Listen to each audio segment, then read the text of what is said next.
Hey folks, it's Friday's Elevenses, and as it's Friday, I decided, a bit of alliteration, to make it Feel Good Friday. And today's all about how to feel good even when you're not feeling good. And it's really the most important, useful thing you could do at the start of the day.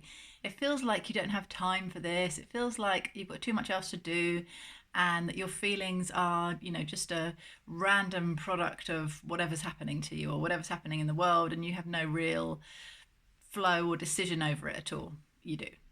So this is part mindfulness, part mastering your own emotions, but they're your guidance system. You should be able to use them to find out, are you going in the right direction or the wrong direction, and you can change your emotional state anytime you like.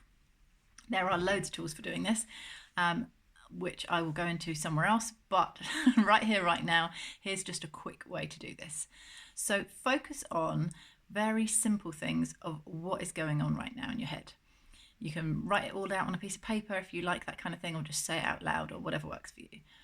Notice that anything that's bad that's going on, either decide to passionately, positively do something about that and feel good about doing it with the expectation that you will make a big difference, or park it. If you're not going to do anything about it, there is utterly no point thinking about it any further. It's like worry is a prayer for what you don't want. I can't remember who said that, but they're a genius. What you do want to do is connect to the things that do mean something to you, that do make you happy. You are not making anyone else in the world more happy by being miserable for them. Just like by being poor, you don't make anybody richer. By being sad, you don't make anybody happier. So don't get stuck into that thing of thinking that you can't be happy because other people are miserable. It doesn't work that way. In fact, the happier you are, the happier you make other people around you. The more able you are to make cool decisions and get involved in things that really do change the world.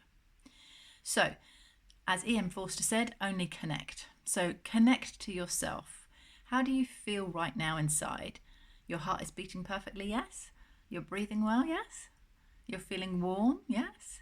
Comfortable? This chair you're sitting in doesn't have spikes in it? I hope not. Do you have a cup of something nice and warm or otherwise to drink? Do you have light? Do you have something to write with? Something to work with, a computer, a phone? These things, we take them for granted, but they make our lives so much easier. The sun came up this morning and I didn't have to book it in. The birds are chirping, the trees are looking gorgeous, and none of that I arranged. None of that I had anything to do with. And yet these things are all around me all the time that I love, but I can get used to it and forget to pay attention to it. And in this way I can focus on the things that are wrong, the things that are different. But actually most things are right. So just shift your attention to what's right. And if it wanders back to what's wrong, just say, am I going to do anything about that? If you are, positively, passionately do and get on with it. Otherwise, park it. Go back to what's right. And watch how there's less wrong in your life. Hope you have a great weekend. If you like this, like it or comment below and tell me some more. Thanks guys, see you next week.